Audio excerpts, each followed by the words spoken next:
रामनगर विधानसभा का पिछड़ापन और बेरोजगारी क्या बन पाएगा चुनावी मुद्दा? जातिवाद में उलझी सियासत को क्या मतदाता दे पाएंगे तरक्की की दिशा? कांग्रेस के युवा नेता ने बुलंद की आवाज, बुढ़वल शुगर मिल को शुरू कराने के लिए किया बड़े संघर्ष का ऐलान।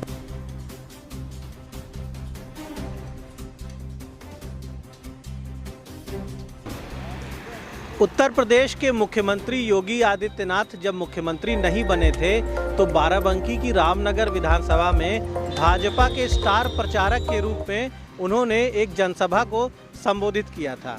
2017 में योगी आदित्यनाथ बतौर बीजेपी नेता और स्टार प्रचारक रामनगर में जब तमाम वादों की बात कर रहे थे, तमाम विकास की चर्चा कर रहे थे, तो उन्होंने यहाँ पर बुढ़वल शुगर मिल जो कि लंबे समय से बंद पड़ी है, उसको दोबारा संचालित कराने का वादा भी किया था। रामनगर क्षेत्र के लोगों के लिए ये विकास का एक आधार थी, किसानों की तरक्की और तमाम यहाँ की जो जनता है उसकी भावनाएं भी इस शुगर मिल से जुड़ी थी। ज्ञानेश शुक्ला हमारे साथ हैं जो इसी क्षेत्र के निवासी हैं और कांग्रेस के प्रत्याशी हैं, संभावित प्रत्याशी हैं, कई वर्षों से इस क्षेत्र में सक्रिय हैं। ज्ञानेश, बुढ़वल की क्या भूमिका थी इस पूरे क्षेत्र के विकास में? सबसे पहले मैं आपको बहुत बहुत धन्यवाद देता हूं।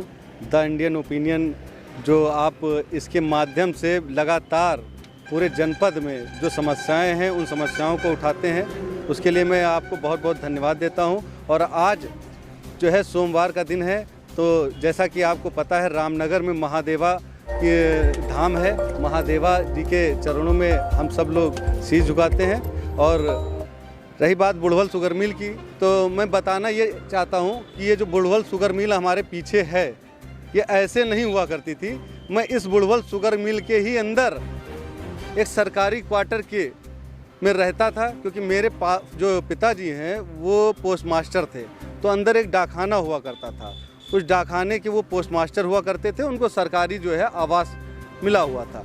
मैं वहाँ रहता था, तो मुझसे अच्छी तरीके से इस बुढ़वल शुगर मिल को कोई नहीं जानता है।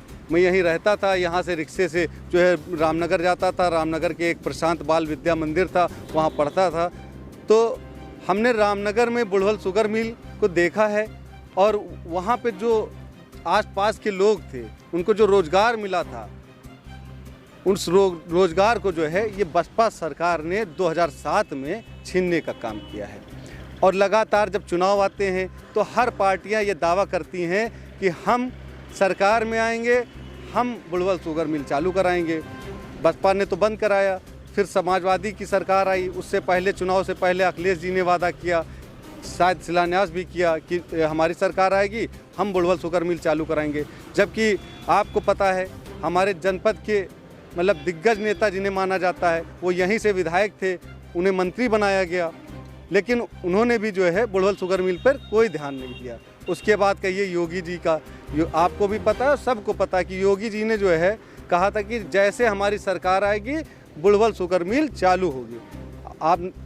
आपने सुना होगा कि अभी हाल ही में जब सदन की बैठक हुई तो उन्होंने शायद घोषणा की कि बुढ़वल शुगर मिल बहुत जल्द चालू होगी। तो मैं योगी जी से पूछना चाहता हूं और यहाँ के माननीय विधायक जी से पूछना चाहता हूं कि 5 साल में उनको बुढ़वल शुगर मिल नज़र नहीं आई? जब चुनाव आया तब चुनाव के समय फिर भोली भाली जनता को वो जो है इस अपने झांसे में ले करके, वोट ले करके, विधायक बन करके, सरकार बना करके चले जाते हैं। उस समय कहाँ चले जाते हैं? जब सरकार के पास समय रहता है तब क्यों नहीं बुढ़वल शुगर मिल पर ध्यान देते हैं? जब काम करने का मौका था, जब सरकार पावर में आई थी और एक लंबा समय बीत गया, अब तो चुनाव नज़दीक आ गए हैं, आचार संहिता लगने वाली है, तो फिर से एक बार वादे किए जा रहे हैं कि एक बार और हमें सत्ता दीजिए तो हम ये शुगर मिल चालू करवाएंगे। बताते हैं लोग कि रामनगर की पूरी अर्थव्यवस्था में इसका बड़ा योगदान था। हज़ारों परिवार सीधे तौर पर यहाँ से जुड़े थे, हज़ारों एम्प्लॉइज़ थे जो काम करते थे, और आसपास के व्यापारी, सैकड़ों ट्रक यहाँ पर रोज़ आते थे गन्ना लेकर। किसानों की संपन्नता भी इससे जुड़ी हुई थी। देखिए, आपको बता दें रामनगर में अच्छा खासा तराई बेल्ट में गन्ना पैदा होता है। बुढ़वल शुगर मिल चालू थी, किसानों का फ़ायदा होता था। किसानों के साथ साथ यहाँ पे जब लोग रहते थे तो लोग जो है जो सब्जी बोते थे वो सब्जी की यहाँ पे मार्केट लगती थी, उससे उनको फ़ायदा होता था। और जो स्थानीय लोग थे उनको रोज़गार मिलता था। बुढ़वल शुगर मिल बंद होने से किसानों का नुकसान, व्यापारियों का नुकसान, जो हमारे साथ ही रोज़गार पाते थे उनका नुकसान। और आपको ये भी बताना चाहता हूँ, ये जो बुढ़वल शुगर मिल है ये कांग्रेस शासन में चालू हुई थी। योगी जी और मोदी जी कहते हैं कि अच्छे दिन लाएंगे, अच्छे दिन आएंगे, कांग्रेस ने 70 साल में क्या किया।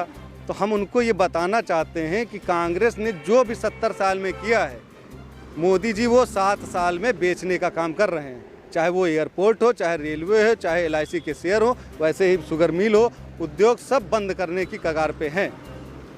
और मैं विश्वास दिलाता हूँ, मेरा मैनिफेस्टो भी है, दिखाई ये मेरा मैनिफेस्टो है, ये मैनिफेस्टो है, ये मेरा मैनिफेस्टो, ये मैंने खुद के लिए खुद बनाया है कि अगर मुझे रामनगर की जनता मौका देती है तो हमारा खुद का भी एक लक्ष्य होना चाहिए, हमारा एक खुद का जो है दृढ़ संकल्प होना चाहिए, मैं करूँगा क्या, उसके लिए मैंने खुद बनाया। पार्टी का हमारा अलग मैनिफेस्टो है, मैंने अपना खुद का अलग मैनिफेस्टो बनाया कि मैं इस बुढ़वल शुगर मिल को चालू कराऊंगा और 80% रोजगार स्थानीय लोगों को दिलाने का काम करूंगा, जिससे कि हमारे जो स्थानीय भाई हैं उनको बाहर रोजगार के लिए न जाना पड़े। क्योंकि कोरोना जैसी जब महामारी आती है तो आपने देखा होगा इस संकट की घड़ी में उनको पैदल चलना पड़ा था। अगर यहाँ पर रोजगार मुहैया होता तो शायद इतनी बुरी स्थिति न होती।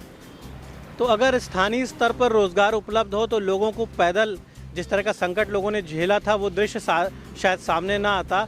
और ये वाकई में एक चिंता का विषय है कि भारत को स्वतंत्र हुए इतने दशक बीत चुके हैं, हम अंतरिक्ष पे जा रहे हैं, हम सुपर पावर बनने की बात कर रहे हैं, लेकिन हम अपने देश के गरीब लोगों को उनके जनपदों में, उनके घरों के आसपास या फिर उनके ज़िलों में हम रोज़गार दे पाने में अभी भी विफल रहे हैं।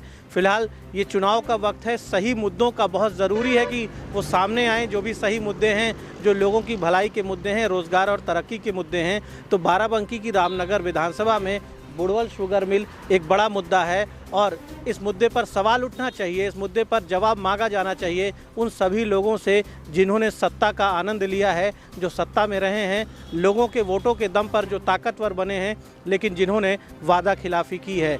हम उम्मीद करते हैं कि इस चुनाव में कम से कम जो भी लोग मैदान में आ रहे हैं वो जनता को झूठे वादों से गुमराह नहीं करेंगे और जनता भी ये ध्यान रखेगी कि जो लोग झूठ बोलते हैं उन्हें मौका नहीं देगी। द इंडियन ओपिनियन के लिए रामनगर से दीपक मिश्रा।